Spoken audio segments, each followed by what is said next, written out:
اچانک پھر سے بلی میاؤں میاؤں کرنے لگی۔ آواز بہت قریب سے آ رہی تھی لیکن بلی نظر نہیں آ رہی تھی۔ ممکن ہے بیڈ کے نیچے گھسی ہوئی ہو، لیکن آواز اسٹیل کی الماری کے قریب سے آ رہی تھی۔ میاں ایدو، یہ بلی کہاں ہے؟ نصرت چچا نے متوحش انداز میں پوچھا۔ یہیں کہیں ہوگی شپراتی چچا، میں نے ترکی بترکی کہا۔ معاف کرنا میاں ابو العمران، آہستہ آہستہ تمہارے نام کا عادی ہو جاؤں گا۔ نصرت چچا نے پھر سے معذرت کی۔ پھر بلی کی وحشت زدہ آواز سنائی دی تو تقریباً اچھل پڑے۔ میاں کہاں ہے یہ بلی؟ وہ پھر متوحش ہو گئے۔ میں نے بوسیتا فلمی نسخہ سوٹ کیس میں رکھا اور ڈریسر کی طرف بڑھا۔ دوائے غیاب کی بوتل میں نے ڈریسر پر رکھی تھی۔ نصرت چچا غالباً اپنا عکس دیکھنے ڈریسر کی طرف بڑھے۔ اچانک بلی کی جارحانہ میاؤں سنائی دی۔ نصرت چچا بری طرح اچھلے اور پھر انہوں نے فرش پر بیٹھے ہوئے پاجامے کا پائنجہ اٹھایا اور اپنی بلی کو سہلانے لگے۔ کیا ہوا چچا؟ میں نے پوچھا۔ بلی، وہ لرزیدہ آواز میں بولے۔ کہاں ہے بلی؟ میں نے حیران ہو کر پوچھا۔ یہیں تھی، اس کی دم پر میرا پاؤں آ گیا تھا، وہ بوکھلا کر بولے۔ کیا کہہ رہے ہیں؟ میں مزید حیران ہو گیا۔ تو کیا میں جھوٹ بول رہا ہوں؟ وہ برہم ہو گئے۔ یہ دیکھو، انہوں نے اپنی پنڈلی کی طرف اشارہ کیا، بڑا زور کا پنجہ مارا ہے کمبخت نے۔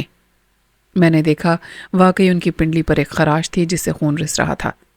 لیکن بلی کہاں ہے؟ میں نے پوچھا۔ نظر نہیں آئی۔ مجھے تو تمہارا گھر آصیب زدہ محسوس ہو رہا ہے۔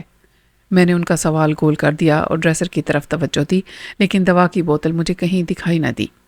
میں بوکھلا کر رہ گیا۔ اچانک میرے پاؤں سے کوئی چیز ٹکرائی۔ میں نے جھک کر دیکھا، وہ ٹوٹی ہوئی بوتل کا ایک ٹکڑا تھا۔ میرا دل جیسے دھڑکنا بھول گیا۔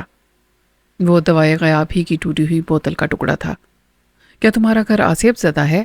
نصرت چچا نے کانپتی ہوئی آواز میں پوچھا۔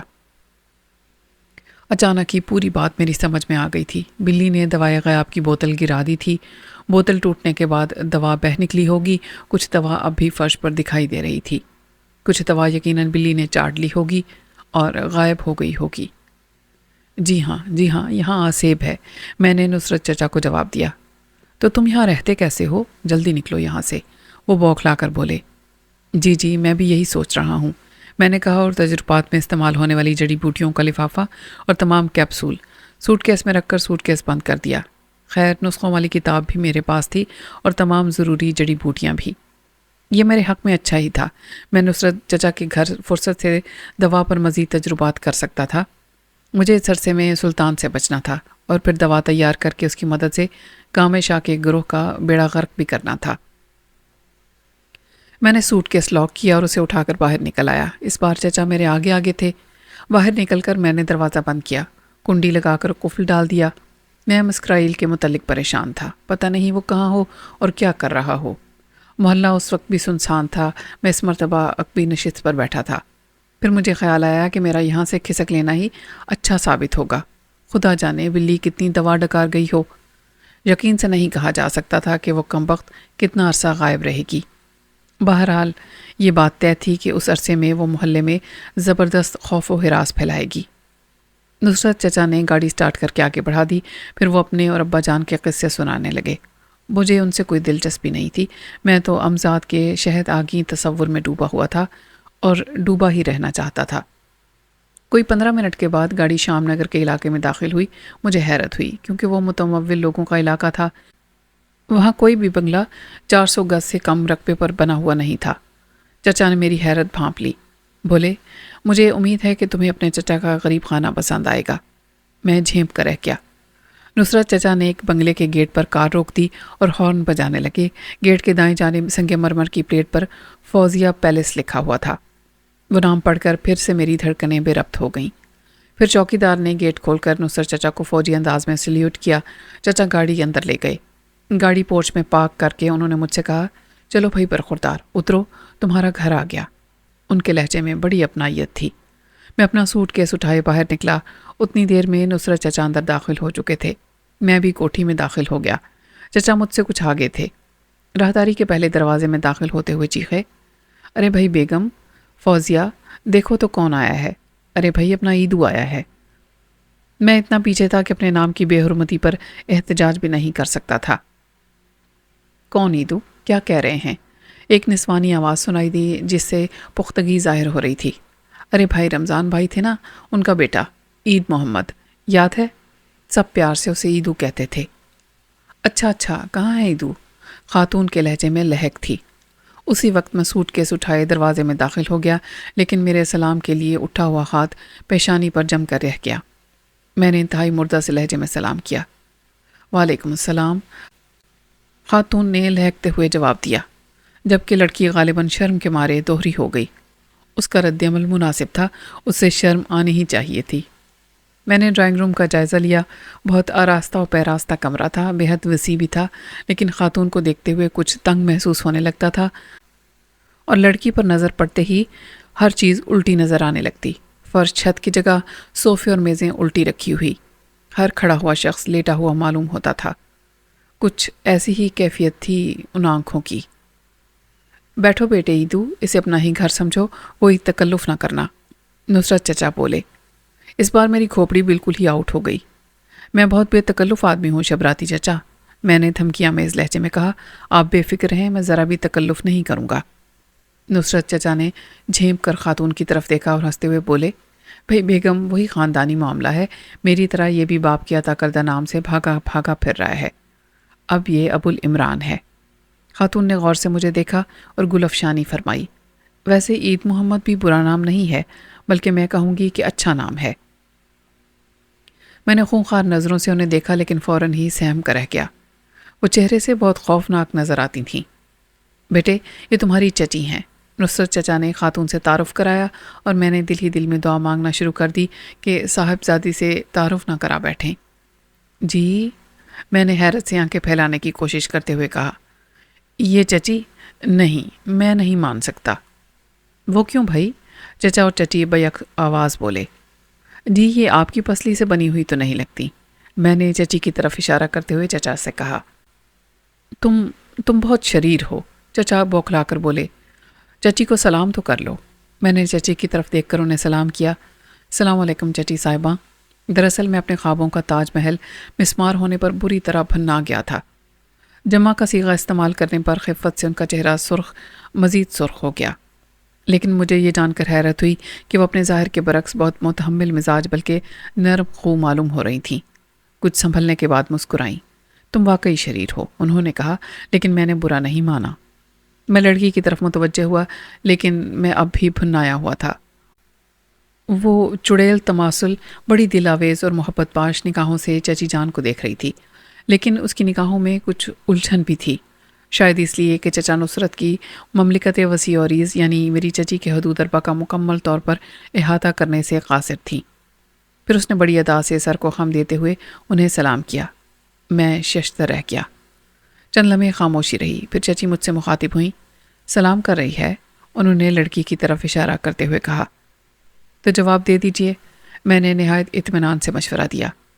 بڑے کاہل معلوم ہوتے ہو، چچی نے چوٹ کی، لیکن یاد رکھو میں تمہاری طرف سے سلام کا جواب کبھی نہیں دوں گی، مجھ سے یہ امید نہ رکھنا۔ میری کھوپڑی گھوم کر رہ گئی۔ کیا مطلب؟ میں نے بوکھلا کر پوچھا۔ مطلب یہ کہ یہ تمہیں سلام کر رہی ہے، چچا نے وضاحت کی۔ جی، میں ہکلا کر رہ گیا۔ لڑکی اب بھی ویسی ہی نظروں سے چچی کو گھورے جا رہی تھی۔ اور یہ دیکھ کیسے رہی ہیں؟ میں نے پوچھا۔ ارے بھائی، تمہیں دیکھ رہی ہیں، عجیب احمق ہو، چچا نے جواب دیا۔ میں نے دل ہی دل میں انا للہ کا ورد شروع کر دیا۔ اگر وہ ان نظروں سے مجھے دیکھ رہی ہے تو میں ان نظروں کا متحمل نہیں ہو سکتا تھا۔ مجھے احساس ہوا کہ چچا کے گھر آتے ہی مجھ پر اور مصیبتیں ٹوٹ پڑنے کو تیار ہو گئی ہیں۔ میں آنکھوں میں کیسے کیسے خوبصورت رومانوی خواب بسائے یہاں آیا تھا، اور تقدیر مجھے کیا دکھ دے رہی تھی۔ میں نے کمرے ہمت کس کر ایک بار پھر اس پر تفصیلی نظر ڈالی۔ رنگ کا کوئی مسئلہ نہیں تھا، بلکہ میں کہوں تو اس کی رنگت بہت متناسب تھی۔ انتہائی گہرا سیاہ رنگ میں نے پہلے کبھی نہیں دیکھا تھا۔ وہ اس وقت بھی دھندلی سی دکھائی دے رہی تھی، نگاہ ٹٹولنے کے باوجود اس کے نقوش کا جائزہ نہیں لے سکتی تھی۔ اندھیرے میں تو اس کے نظر آنے کا کوئی سوال ہی نہیں تھا، اسی لیے اس کا رنگ مجھے بھلا لگا، لیکن اس کی دونوں آنکھوں میں نفاق تھا، بلکہ ان کی آپس میں بنتی ہی نہیں تھی۔ ان آنکھوں کی وجہ سے اس کا چہرہ جیومیٹری کی ایک ایسی شکل بن کر رہ گیا تھا جس پر تحقیق کی جا سکتی تھی، کیونکہ اس کے اضلاع کی گنتی ناممکن تھی، اور یقینی طور پر وہ دائرہ بھی نہیں تھا۔ اس کی دونوں آنکھیں مختلف زاویے بناتی تھیں، ایک زاویہ منفرجہ اور دوسرا حادہ تھا۔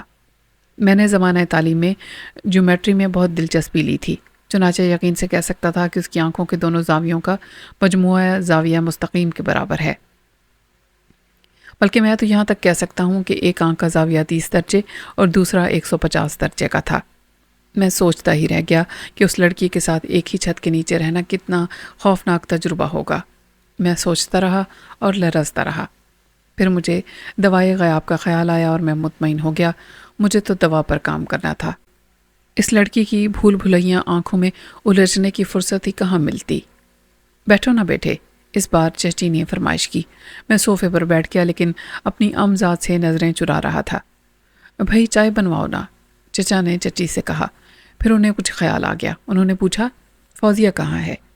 میرا دل اچھل کر حلق میں آ گیا۔ میں نے حیرت سے اس لڑکی کی طرف دیکھا جو اب بڑی وارفتگی سے نصرت چچا کی طرف دیکھ رہی تھی۔ مجھے خدشہ تھا کہ کہیں وہ میری طرف متوجہ نہ ہو۔ میں نے گھبرا کر منہ پھیر لیا۔ ابھی بلواتی ہوں اسے، چچی نے کہا اور اس لڑکی کی طرف متوجہ ہو گئی جو اب صوفے کا بہانہ بنا کر نہ جانے کسے دیکھ رہی تھی۔ جاؤ نورالعین، چائے بنا کر لاؤ اور اس سے پہلے فوزیہ کو یہاں بھیج دینا، اپنے کمرے میں پڑھ رہی ہے۔ مجھے وہ سب کچھ خواب سا محسوس ہوا، لیکن اس لڑکی کا نام سن کر خدا معاف کرے مجھے والد مرحوم پر غصہ آ گیا۔ کیسی عجیب بات تھی، میں خاصا معقول اور خوبرو جوان ہو کر بھی عید محمد بلکہ عیدو بنا دیا گیا، جبکہ وہ لڑکی نورالعین کہلائی۔ سو پہلے مجھے والد مرحوم پر غصہ آیا، پھر اس لڑکی کے والدین پر پیار آیا، اور اس کے بعد مجھے اس لڑکی پر رشک آ گیا۔ وہ کج نگاہ نورالعین چلی گئی تو اچانک مجھے احساس ہوا کہ کنچائے شوق لگا ہے کھلنے، یعنی میرے خوابوں کا مسمار تاج محل پھر سے زندہ ہو گیا ہے۔ میں نے خدا کا شکر ادا کیا کہ وہ بھینگی لڑکی میری امزاد نہیں تھی، ہو بھی نہیں سکتی تھی۔ مجھ جیسے خوبروج نوجوان کی امزاد یقیناً بہت حسین ہوگی، لیکن چچی جان کا حدود اربہ دیکھ کر میرا دل پھر سے اندیشوں سے بھر گیا۔ ڈرائنگ روم کے اندر کی جانب کھلنے والے دروازے پر آہٹوں کی گونج سنائی دی۔ پھر کوئی اندر آ گیا۔ جی امی، آپ نے بلوایا ہے مجھے؟ ایک بے حد سریلی نسوانی آواز سنائی دی، لیکن میری ہمت نہیں ہوئی کہ نظر اٹھا کر دیکھ لیتا۔ خدا جانے سامنے کیا منظر ہو۔ آج صبح ہی میری آنکھوں پر عذاب اتر رہے تھے، ویسے بھی دودھ کا جلا چھاچھ پھونک پھونک کر پیتا ہے۔ ہاں بیٹے، میں نے بلوایا تھا تمہیں، چچی جان نے کہا۔ ان کو آداب کرو، یہ تمہارے تایا زاد بھائی ہیں، عیدو۔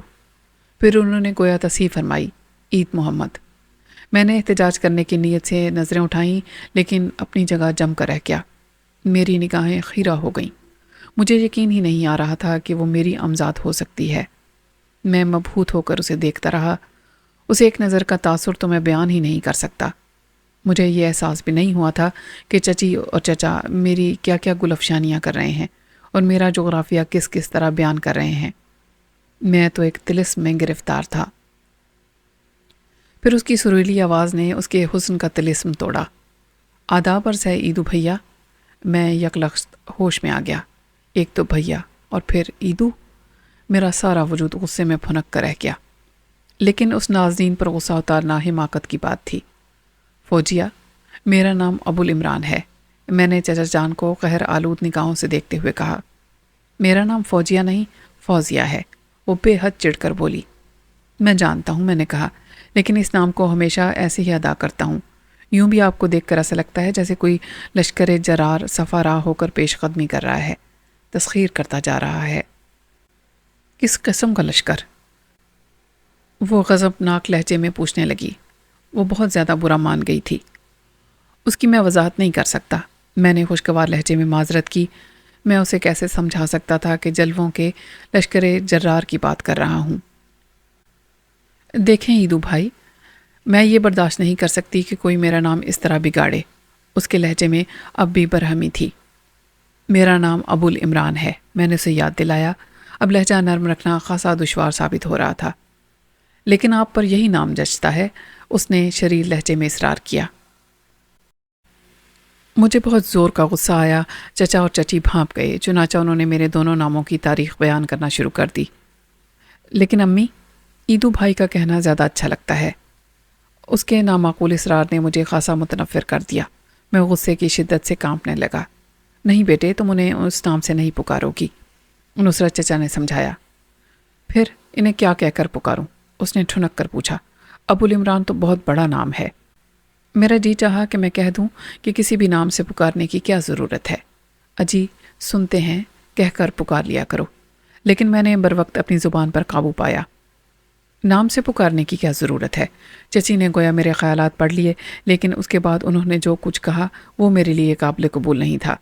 تم انہیں بھائی جان کہہ لیا کرو، انہوں نے گویا میرے سر پر ہتھوڑا بجایا۔ میں نے نصرت چچا کی مداخلت پر دل ہی دل میں خدا کا شکر ادا کیا۔ نہیں بھائی، اتنا فرق تھوڑا ہے ان کی عمروں میں، وہ بولے، زیادہ سے زیادہ 1-1.5 سال کا فرق ہوگا۔ فرق تو ایک دن کا بھی فرق کہلاتا ہے، چچی نے دلیل پیش کی، جسے چچا نے نظر انداز کر دیا۔ اچھا، ابو بھائی کیسا رہے گا؟ انہوں نے فوزیہ سے پوچھا۔ ویری فائن، فوزیہ نے خوش ہو کر کہا۔ اور عمر میں تو پھر اتنا فرق ہے بھی نہیں، تو ابو ہی کہہ لیا کرو، چچی جھنجھنا کر بولی۔ چچا جذبز ہو کر رہ گئے۔ میرا یہ حال تھا کہ جل جل کر سارا خون خشک ہو گیا تھا۔ عجیب لوگ تھے، مجھے یقین ہو گیا کہ اس 4 دیواری میں تو میں اپنے آپ میں ہی جھلس کر مر جاؤں گا۔ ہاں تو ابو بھائی، اس نامعقول لڑکی نے مجھے اس طرح مخاطب کیا کہ ابو اور بھائی واضح طور پر الگ الگ ہو کر رہ گئے۔ کیا مشاغل ہیں آپ کے؟ میں گڑبڑا کر رہ گیا۔ اس سوال کے لیے میں ذہنی طور پر تیار نہیں تھا۔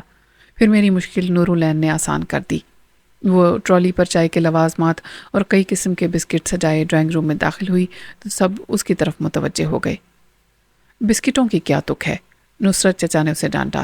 1 گھنٹے کے بعد کھانا کھایا جائے گا۔ تو کیا پھر بسکٹ نہیں لیجیے گا؟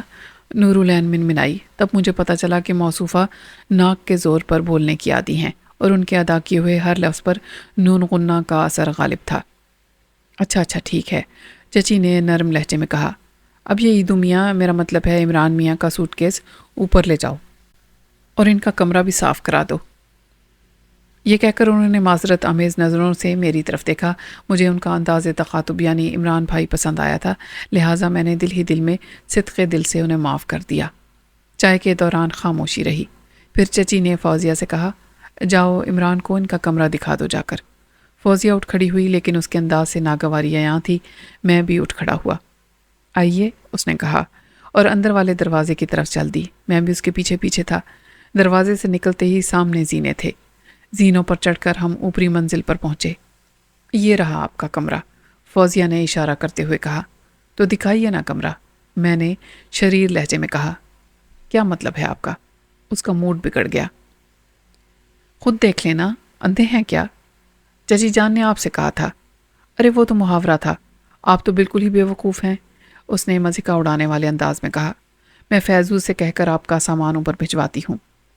یہ تو بتاتی جائیں کہ آپ کا کمرہ کہاں ہے؟ کیوں؟ میرے کمرے سے آپ کو کیا دلچسپی ہے؟ اس نے آنکھیں نکالی۔ میرا مطلب ہے پڑوسی اچھے ہوں تو زندگی جنت بن جاتی ہے۔ تب تو سمجھ لیں جنت پکی ہو گئی، اس نے ہنستے ہوئے کہا۔ آپ کی پڑوسن امی ہیں۔ پھر وہ واپس چلی گئی۔ میں نے دل ہی دل میں سر پیٹتے ہوئے اپنے کمرے کا رخ کیا۔ کمرہ خاصا کشادہ اور ہوادار تھا۔ ایک طرف آرام دہ مسہری لگی ہوئی تھی، دوسری طرف خوبصورت صوفہ سیٹ تھا اور چند کرسیاں بھی تھیں۔ گھر کا ماحول خاصا پرسکون تھا۔ میں مسہری پر دراز ہو گیا۔ واقعات بہت تیزی سے گزرے تھے اور اب تک مجھے سوچنے کی مہلت نہیں ملی تھی۔ پہلے تو میرا ذہن گامے شاہ اور پھر اس کے باس میں الجھا رہا۔ پھر مجھے یاد آیا کہ گامے شاہ کا باس مجھے سلطان سے چھپا کر رکھنا چاہتا ہے۔ اسی سلسلے میں میں یہاں نصرت چچا کے ہاں مقیم ہوں، یعنی باس کی خواہش کے مطابق۔ دوسری طرف نصرت چچا میرے چچا ثابت ہوئے تھے، کم از کم ان کا دعویٰ تو یہی تھا، لیکن میں اتنا بھولا بھی نہیں تھا کہ اس بات پر یقین کر لیتا۔ مجھے تو یہ بھی اس پراسرار باس کا ہی کوئی چکر معلوم ہوتا تھا۔ اس دوران فیضو میرا سامان اوپر چھوڑ گیا تھا اور پھر کھانے کا بلاوا آ گیا تھا۔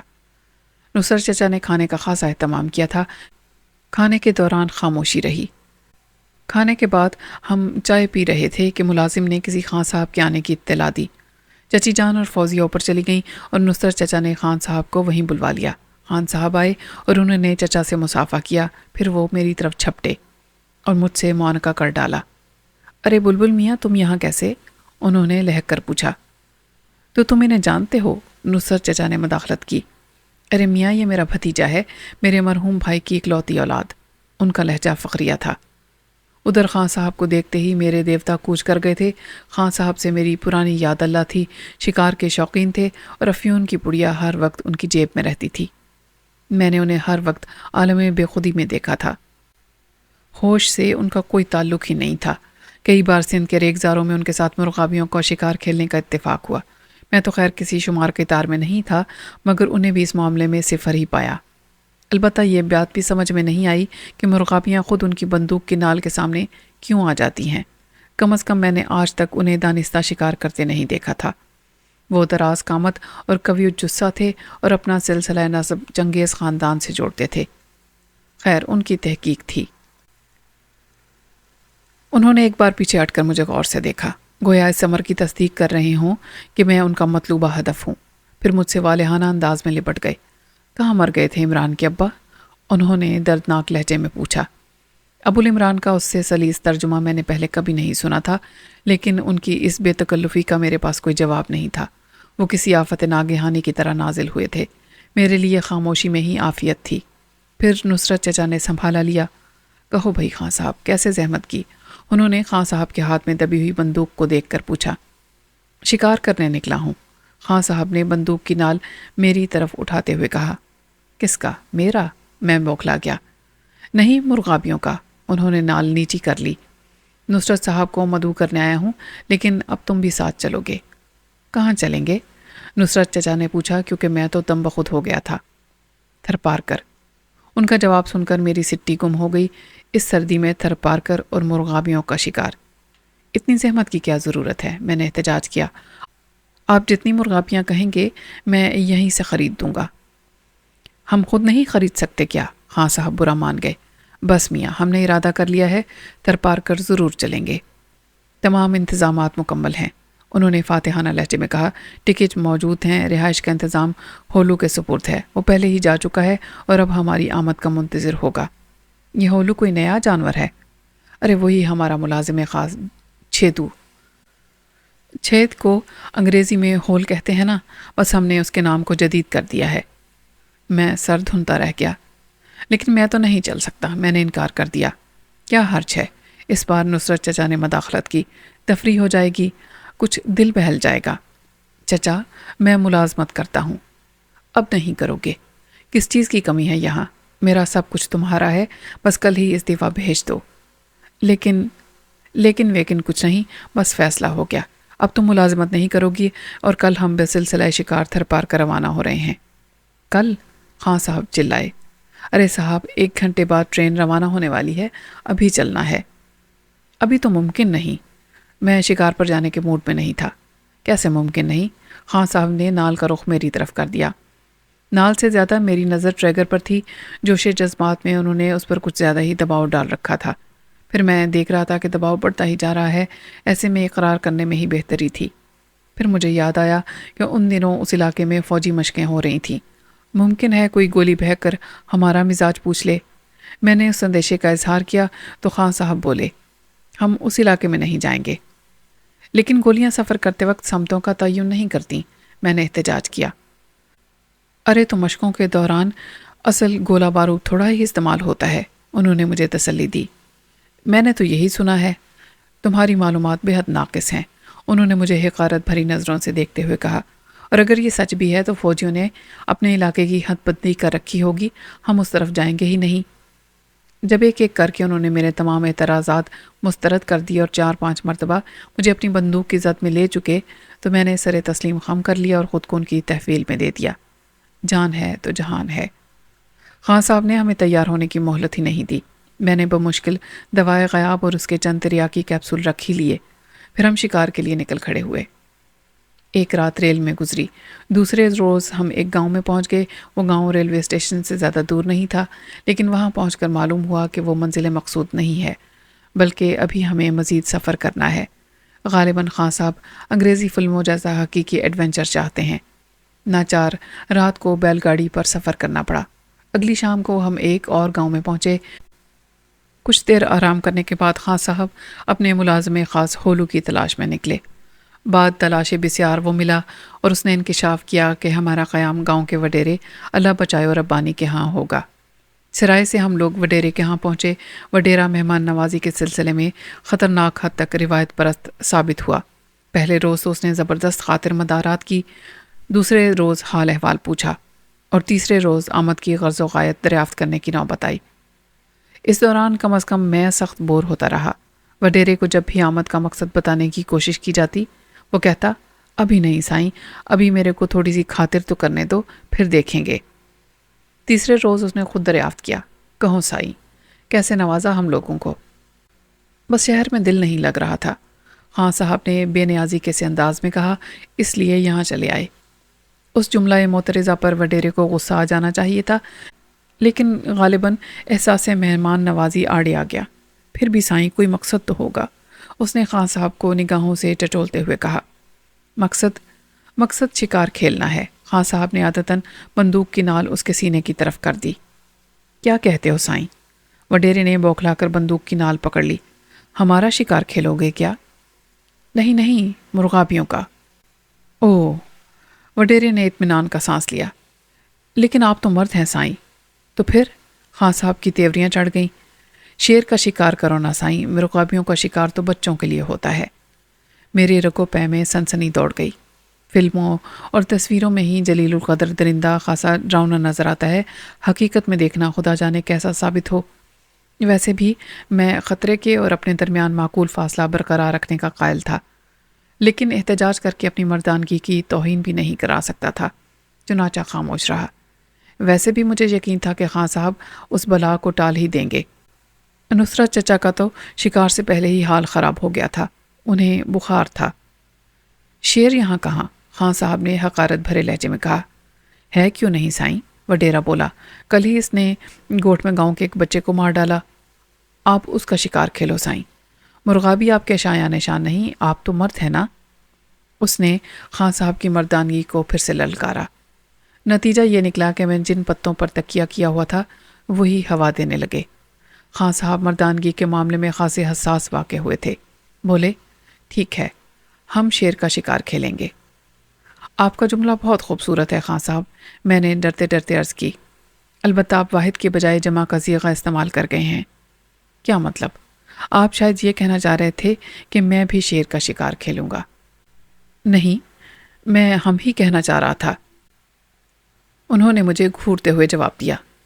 لیکن غلطی میری ہی ہے، میں نے ان کی سنی انسنی کرتے ہوئے کہا، آپ ایسے کڑیل مرد، آہا کیا بات ہے آپ کی، آپ تو اکیلے 10-20 پر بھاری ہیں، آپ کے لیے تو جمع کا صیغہ ہی استعمال ہونا چاہیے۔ آپ واقعی خود کو ہم کہہ سکتے ہیں، میں آئندہ آپ کو خانان صاحب کہا کروں گا۔ میں نے الفاظ کا جس قدر بھی مکھن دستیاب ہو سکا خان صاحب پر تھوپ دیا۔ خان صاحب کا سینہ قدرے پھول سا گیا، لیکن فوراً ہی معمول پر آ گئے۔ میرا مطلب تھا تم اور ہم شیر کا شکار کھیلیں گے، انہوں نے کہا۔ اس جملے میں لفظ تم فالتو ہے۔ کیا مطلب ہے تمہارا؟ انہوں نے آنکھیں نکالی۔ تم شکار نہیں کھیلو گے؟ جی دراصل میں کھلنڈرا نہیں ہوں، بچپن میں گلی ڈنڈا تک تو کھیلا نہیں، میں نے شرماتے ہوئے کہا۔ تو تم شکار کھیلنے کی بجائے شکار کرنا، انہوں نے تصحیح کر ڈالی۔ میں اسے ظلم سمجھتا ہوں۔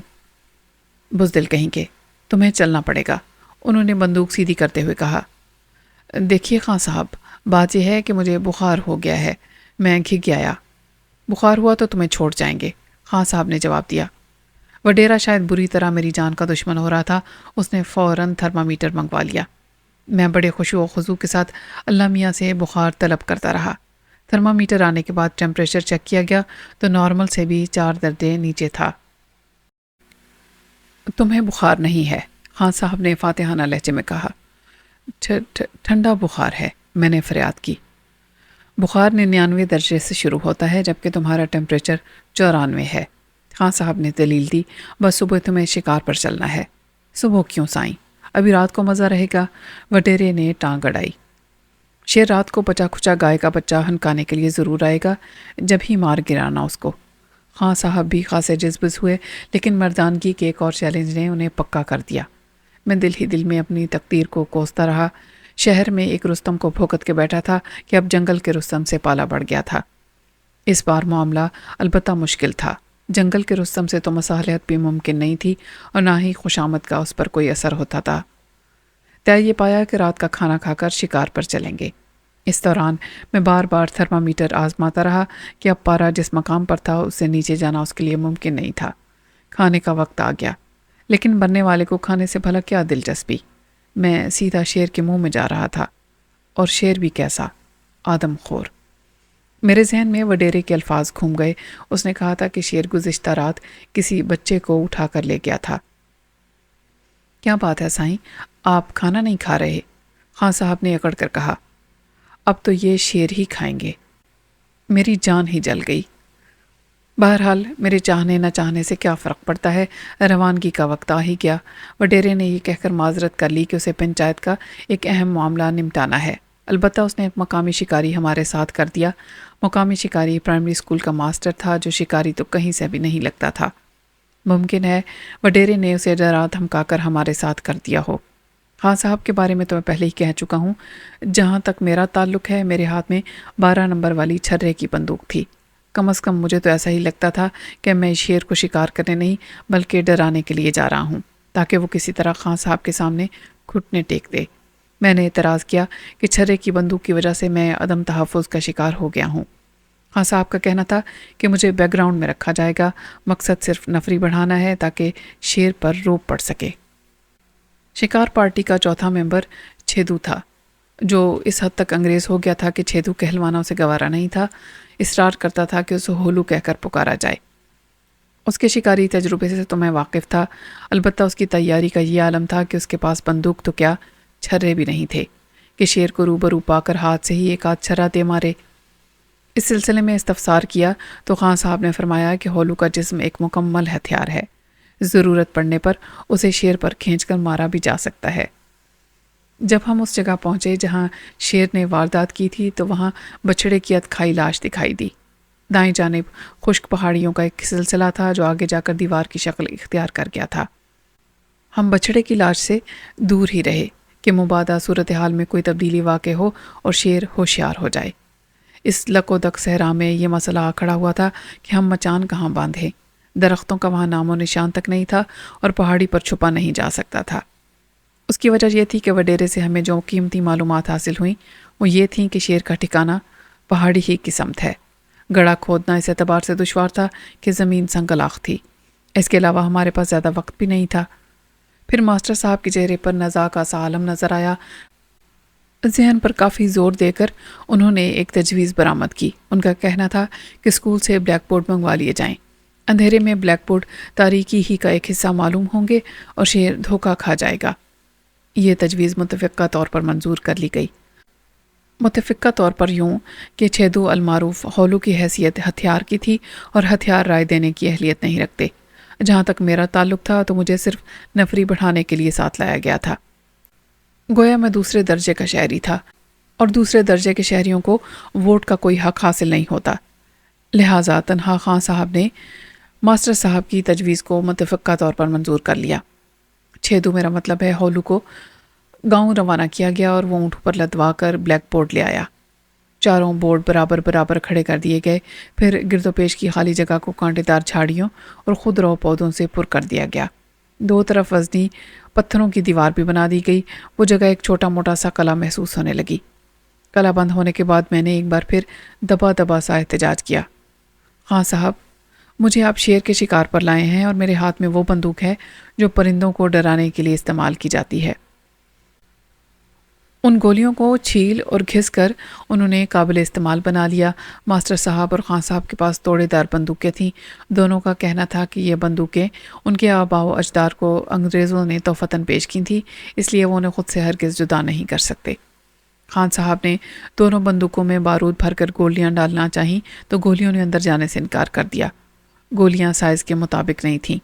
خان صاحب نے لوہے کی ایک سلاخ سے گولی کو اندر دھکیلا اور وزنی پتھر کی مدد سے اسے ٹھونک دیا۔ مجھے ان خود ساختہ گولیوں پر اعتراض تھا۔ اس سلسلے میں خان صاحب کی دلیل سن کر میں خاموش ہو گیا۔ میاں، ملاوٹ کا دور ہے، لیکن یہ شہر نہیں گاؤں ہے۔ یہاں ابھی تک ملاوٹ کی وبا نہیں پہنچی۔ شیر کو اگر مرنے کے لیے خالص سیسا بھی نہ ملا تو ہماری جان کو آ جائے گا۔ خان صاحب نے کہا، سنا تھا صحرا کی راتیں بے حد حسین ہوتی ہیں، لیکن میں اس رات کو خوفناک قرار دوں گا۔ جھاڑیوں سے الجھ کر جو آوازیں نکل رہی تھیں انہیں بدروحوں کی سرگوشیاں کہنا بلکہ آہیں کہا جا سکتا تھا۔ اب شیر کے لیے سٹیج تیار ہو چکا تھا۔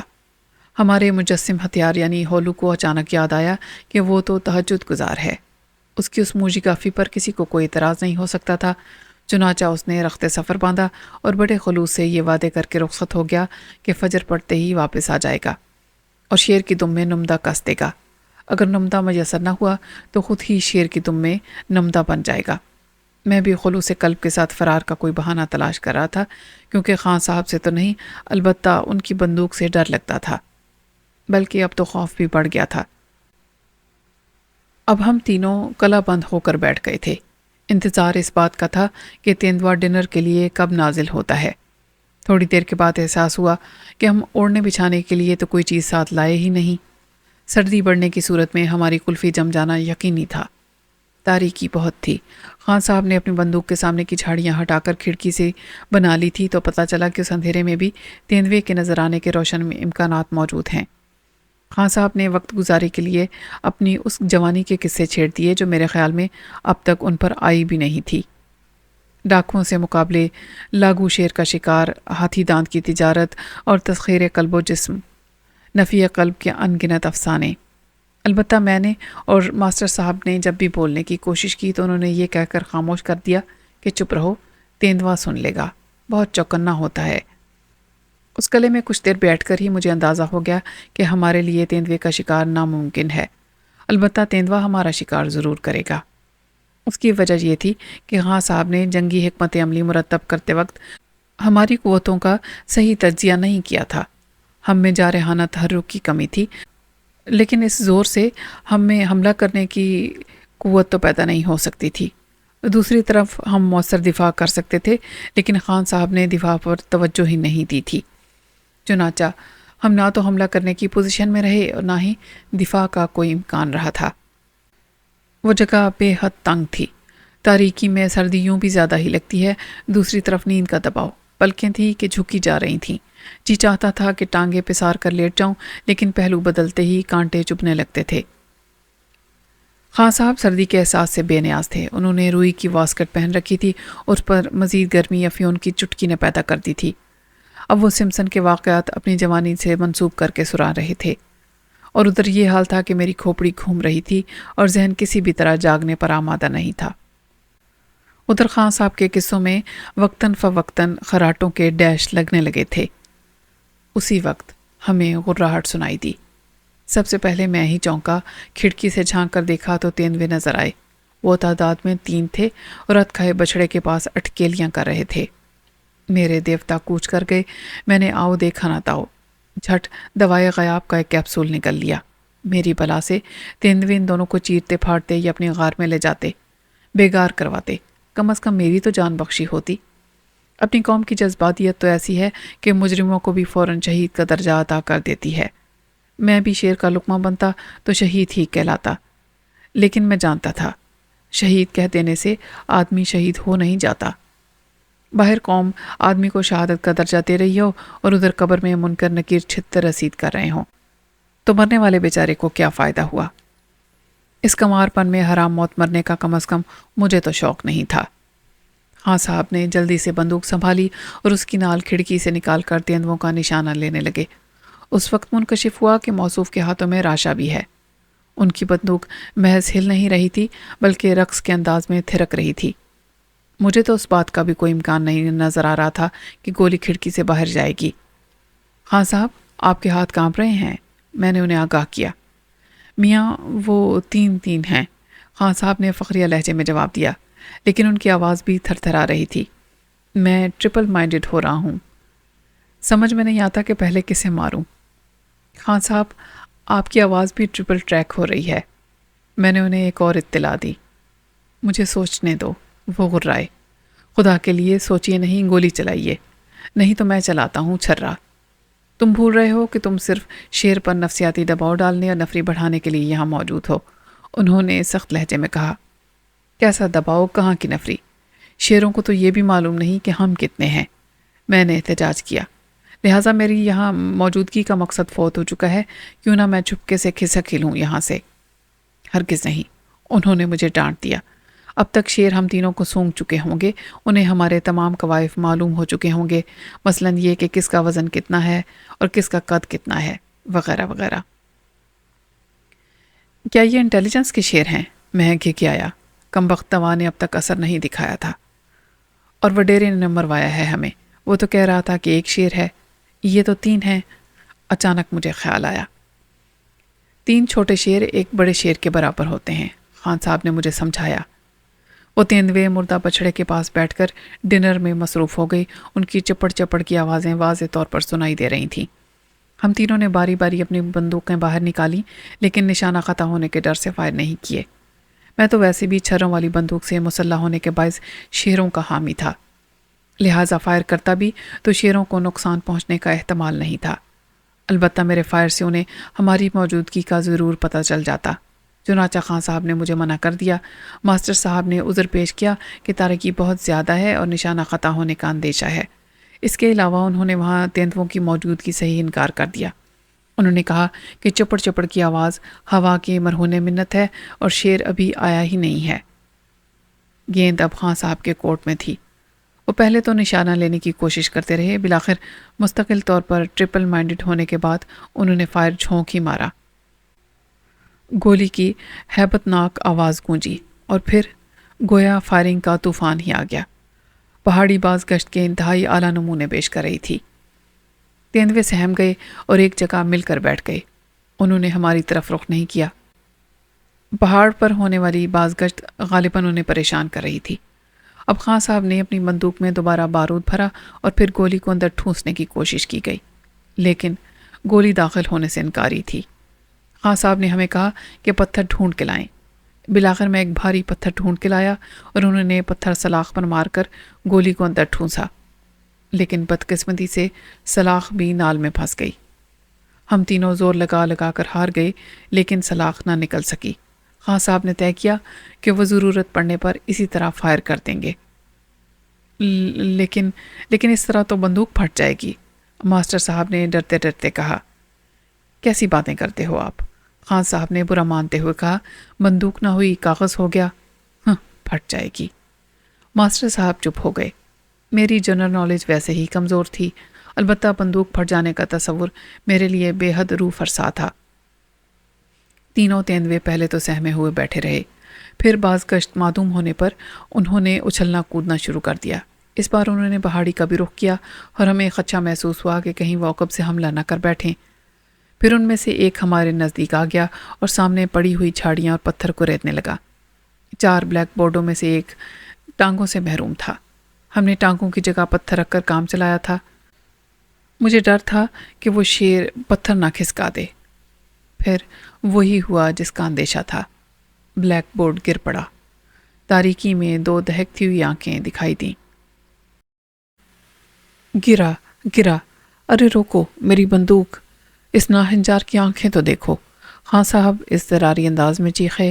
ان کے جملے مربوط نہیں تھے، لیکن ان سے یہ مطلب اخذ کرنا مشکل نہیں تھا کہ وہ حواس باختہ ہو رہے ہیں۔ عمران،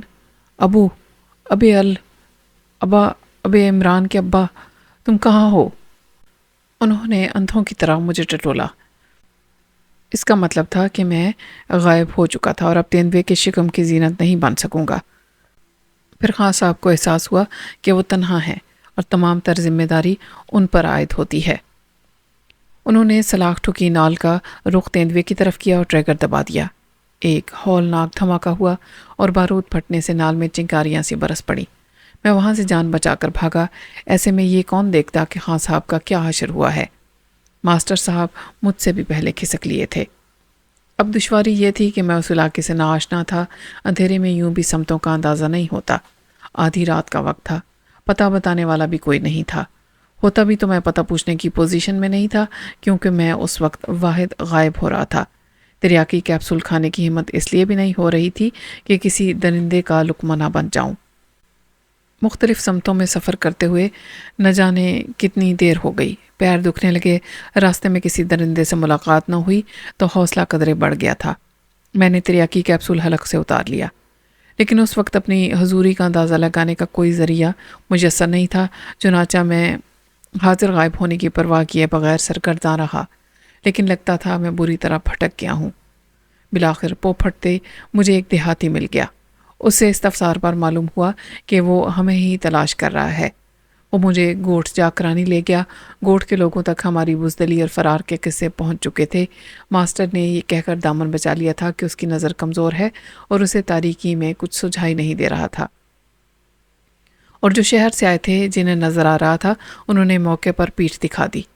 چونکہ ماسٹر نے تمام تر ذمہ داری شہر والوں پر ڈال دی تھی، اس لیے میرا استقبال ویسا ہی ہوا جو کہ ہزیمت خوردہ فوجیوں کا ہوا کرتا ہے۔ سائیں، کیا شکار کھیلنے آیا تھا تم؟ وڈیرے نے طنزیہ لہجے میں بات کی۔ تمہارے لیے تو وہی مرغابیاں ٹھیک تھیں۔ میں اس کی بات سن کر بھن آ گیا۔ ماسٹر نے فوراً ہی جلتی پر تیل چھڑکا۔ ہاں وڈیرا سائیں، اس نے کہا، اس بابو نے تو ایک فائر بھی نہیں کیا۔ مجھے دیا کیا تھا انہوں نے؟ میں نے بندوق لہراتے ہوئے کہا۔ چھروں والی بندوق۔ وڈیرے نے ملائمت آمیز نگاہوں سے مجھے دیکھا، پھر بولا، چلو سائیں اب قرآن خوانی میں شریک ہو جاؤ۔ کیوں؟ اس کی بات سن کر میرا ماتھا ٹھنکا۔ خان سائیں واپس نہیں آیا ہے، وڈیرے نے انکشاف کیا۔ میرے ہاتھ پاؤں سرد پڑ گئے۔ پھر بھی اس کا مطلب یہ تو نہیں کہ خان صاحب گزر ہی گئے ہیں؟ میں نے احتجاج کیا۔ ہم تو یہی سمجھیں گے سائیں، وڈیرے نے کہا۔ انہیں تلاش بھی کیا ہے؟ میں نے پوچھا۔ نہیں، اگر وہ زندہ ہوتا تو آ جاتا۔ میری سمجھ میں نہیں آ رہا تھا کہ کیا کروں۔ وہ تو تیندوؤں کا گڑھ تھا، 4 آدمی سے ساتھ لے کر جاتا تو وہ صرف شیروں کی داڑھ گرم کرنے کا بہانہ بنتے۔ گوٹھ کی ساری آبادی وہاں جا نہیں سکتی تھی۔ وڈیرے اللہ بچاؤ نے تجویز پیش کی کہ میں بندوق بردار ماسٹر اور 15-20 کتوں کو لے جا کر وقوع کا معائنہ کروں۔ جائے وقوع اس لیے کہ ہم نے خان صاحب پر فاتحہ وغیرہ پڑھ لی تھی اور اب مسئلہ خان صاحب کی باقیات کا حصول تھا۔ میری سمجھ میں کوئی تدبیر نہیں آ رہی تھی۔ کتوں والی تجویز سے میں متفق نہیں تھا، کیونکہ میرے اور ان کے ستارے میل نہیں کھاتے تھے۔ جب کافی دیر ہو گئی اور سورج نکل آیا تو یہ طے پایا کہ 15-20 آدمیوں کا ایک وفد ڈھول تاشے لے کر وہاں جائے گا تاکہ درندے اس موسیقی کی وجہ سے دور ہی رہیں۔ قافلہ تیار ہوا تو ماسٹر نے بندوق کی موجودگی کے باوجود ساتھ جانے سے انکار کر دیا۔ اس کا کہنا تھا کہ اسے بچوں کو نہ صرف پڑھانا ہے بلکہ منہ زبانی پڑھانا ہے، کیونکہ بلیک بورڈ ہماری گزشتہ رات کی قلعہ بندی کی نظر ہو چکے ہیں۔ جائے وقوع پر پہنچے تو وہاں شیروں کا نام و نشان تک نہیں تھا۔ قلعہ بھی منہدم ہو چکا تھا اور خان صاحب کا دور دور تک پتہ نہیں تھا۔ البتہ بورڈ ہٹائے گئے اور جھاڑیاں کھنکالی گئیں تو ان سے ایک ملتی جلتی صورت دکھائی دی۔ غور سے دیکھنے پر پتہ چلا کہ خان صاحب ہی ہیں۔ وہ گٹھڑی بنے خواب خرگوش کے مزے لوٹ رہے تھے۔ بندوق پاس ہی پڑی تھی جبکہ نال کئی نالوں میں تقسیم ہو چکی تھی۔ قریب ہی ایک لجلجی سے چیز پڑی تھی۔ الٹا سیدھا کر کے دیکھا گیا تو پتہ چلا کہ گیدڑ ہے۔ تب یہ عقدہ کھلا کہ رات کو جو تیندوے نظر آ رہے تھے دراصل گیدڑ تھے، اور ان میں سے ایک بد نصیب گولی کا تو نہیں البتہ بندوق کی نال کا نشانہ بن گیا تھا۔ خان صاحب کو ہلا جلا کر بیدار کیا گیا تو وہ مغلظات بکتے ہوئے اٹھ بیٹھے۔ میرا خیال تھا کہ ٹریگر دباتے ہی وہ فرط دہشت سے بے ہوش ہو گئے ہوں گے، جبکہ ان کے اپنے خیال میں وہ بلا ارادہ سوئے تھے۔ وہ سر تاپا مجروح تھے لیکن کوئی زخم گہرا نہیں تھا سوائے ناک کی چوٹ کے، وہ بھی اس طرح کی اینک جس میں جا بجا دھاگے لگے ہوئے تھے۔ اس کی کمانی کا حصہ ناک میں پیوست ہو گیا تھا۔ ایسا لگتا تھا جیسے کسی نے نہایت کند ہتھیار سے ان کی ناک کاٹنے کی کوشش کی ہو۔ تیندوے کہاں گئے؟ انہوں نے چونک کر پوچھا۔ جی، وہ تو دراصل گیدڑ تھے، میں نے بے حد نادم ہو کر کہا۔ یہ کیسے ہو سکتا ہے؟ وہ برہم ہو گئے اور پھر غیر ارادی طور پر بندوق مجھ پر تان لی جو اب کسی قابل نہیں رہ گئی تھی۔ یہ بچشم خود ملاحظہ فرمائیے، میں نے گیدڑ کی طرف اشارہ کیا۔ یہ تیندووں کے جانے کے بعد آیا ہوگا۔ جی ہاں، اور شاید ہارٹ فیل ہونے کی وجہ سے یہاں گر گیا ہوگا، میں نے ٹکڑا لگایا۔ وہ چپ ہو گئے۔ یہ بات نہیں کہ ان کے پاس میری بات کا کوئی جواب نہیں تھا، بلکہ جواب اتنے سارے لوگوں کے درمیان دیا نہیں جا سکتا تھا۔ میں سمجھ گیا کہ اس وقت ان کی زبان کثافت اگلنے والی ہے۔ وہ ہمارے ساتھ واپس آ گئے۔ گوٹھ پہنچ کر اپنے پرستاروں بلکہ ناقدوں سے خطاب کرتے ہوئے انہوں نے ناکفی کی ذمہ داری گیدڑوں پر ڈال دی جو مداخلت بے جا کے مرتکب ہوئے تھے، جوش جذبات میں یا شرمندگی میں۔ بہرحال وہ دوسری رات بھی تیندووں کے شکار کے لیے نکل کھڑے ہوئے، مگر وڈیرا اللہ بچاؤ ہاتھ جوڑ کر کھڑا ہو گیا۔ ان کا کہنا تھا کہ اگر خان صاحب اس دوران خرچ ہو گئے تو وہ کسی کو منہ دکھانے کے قابل نہیں رہیں گے، جذبہ مہمان نوازی الگ رسوا ہوگا۔ دوپہر کو خان صاحب کو اچانک سوچ گئی۔ سنا ہے ان اطراف میں ہریل بہت ملتا ہے، انہوں نے کہا۔ سنی سنائی باتوں پر یقین نہیں کرنا چاہیے، میں نے خشک لہجے میں کہا۔ میں نے خود ایک شخص کو ہریل لاتے دیکھا ہے، انہوں نے اصرار کیا۔ ممکن ہے وہ کہیں اور سے خرید کر لا رہا ہو۔ ابے یار تم چلو تو صحیح، انہوں نے اصرار کیا، کچھ نہ کچھ تو مل ہی جائے گا۔ میں شکار کے موڈ میں نہیں تھا، نصرت چچا اب بھی مبتلا بخار تھے، بالآخر مجھے رضامند ہونا پڑا۔ رات کی طرح اس بار بھی میرے حصے میں چھروں والی بندوق آئی، جبکہ خان صاحب کے حصے میں ماسٹر والی توڑے دار بندوق آئی۔ خود ان کی بندوق تو کسی لوہار کے مصرفی ہی کی رہ گئی تھی کہ وہ اسے گلا کر کوئی اور چیز بنا لے۔ تحقیق کے بعد معلوم ہوا کہ ہریل ایک نخلستان کے پاس ملتے ہیں جو گوٹ سے 4 میل دور ہے۔ لوگوں نے اطمینان دلایا ہے کہ وہاں درندے نہیں ہوتے، لیکن میں نے دوائے غیاب احتیاطاً ساتھ رکھ لی تھی۔ ویسے بھی اب میں شکار کرنے کے موڈ میں آ گیا تھا۔ میرا خیال تھا کہ پرندے غائب حالت میں زیادہ آسانی سے شکار کیے جا سکتے ہیں۔ اب الجھن یہ تھی کہ میں خان صاحب کی موجودگی میں غائب نہیں ہو سکتا تھا۔ بالآخر مجھے ایک ترکیب سوچ ہی گئی۔ میں نے تجویز پیش کی کہ ہم مختلف سمتوں میں شکار کھیلیں گے۔ خان صاحب نے تجویز منظور کر لی۔ طے یہ پایا کہ ہم شکار کھیلنے کے بعد شام 7 بجے ایک مقررہ مقام پر ملیں گے۔ ان کے جاتے ہی میں نے دوائے غیاب کا ایک کیپسول نکالا اور مجوزہ سمت کی طرف روانہ ہو گیا۔ نخلستان کے قریب ایک قدرتی چشمہ تھا اور قربہ جوار میں لوگوں نے چشمے بھی کھود رکھے تھے۔ گھنے درختوں میں پہنچ کر مجھے ہریل دکھائی دیے۔ میں نے نشانہ لینا چاہا لیکن فائر کرنے کی نوبت نہیں آئی کیونکہ وہ میری آہٹ پا کر اڑ گئے تھے۔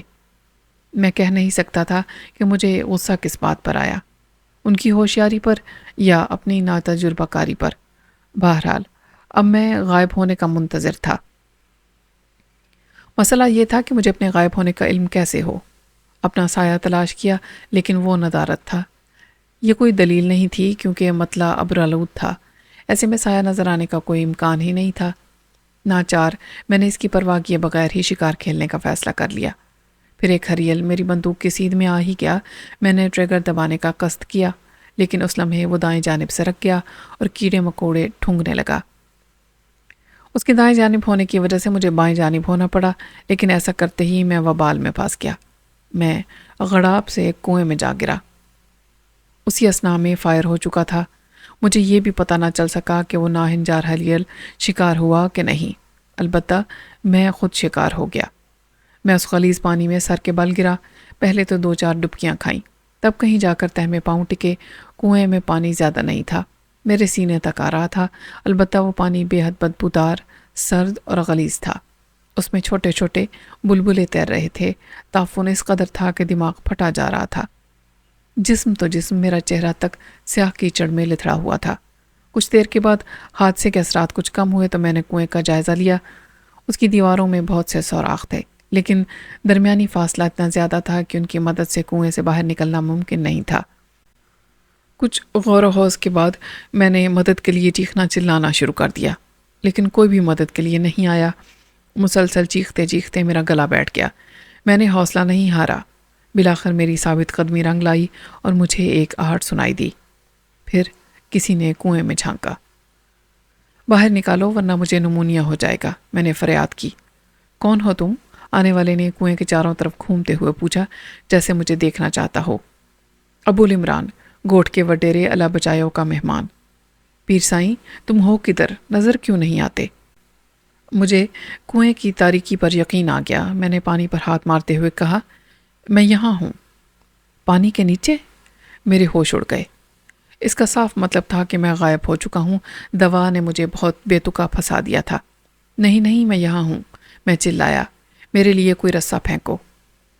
تم جہاں بھی ہو سائیں، خوش رہو، اس نے کہا اور کنویں سے ہٹ گیا۔ بچاؤ بچاؤ، میں حلق پھاڑ کر چیخا۔ تم مجھے اس طرح چھوڑ کر نہیں جا سکتے۔ کیوں نہیں جا سکتا؟ اس شخص نے پلٹ کر کہا، میں تیرے کو نکالوں گا تو تو میرا ہی کچھ بگاڑے گا نا، پر میں تجھ کو نکالوں گا ہی نہیں۔ میرے کو معلوم ہے سائیں، تو شیخ سدو ہے۔ اس نے ڈر کے مارے شیخ سدو سمجھنے کے باوجود سائیں کی عزت سے نوازا تھا۔ میرا خون کھول کر رہ گیا۔ اس کے جانے کے بعد بھی میں چیختا رہا۔ اب پانی کی ٹھنڈ بھی اثر انداز ہونے لگی تھی۔ میرا جسم بری طرح لرز رہا تھا، آواز پر بھی زکام کا اثر غالب آ رہا تھا۔ بالآخر میں آواز سے بھی محروم ہو گیا۔ اب میں دوائے غیاب کو کوسنے کے علاوہ کچھ بھی نہیں کر سکتا تھا۔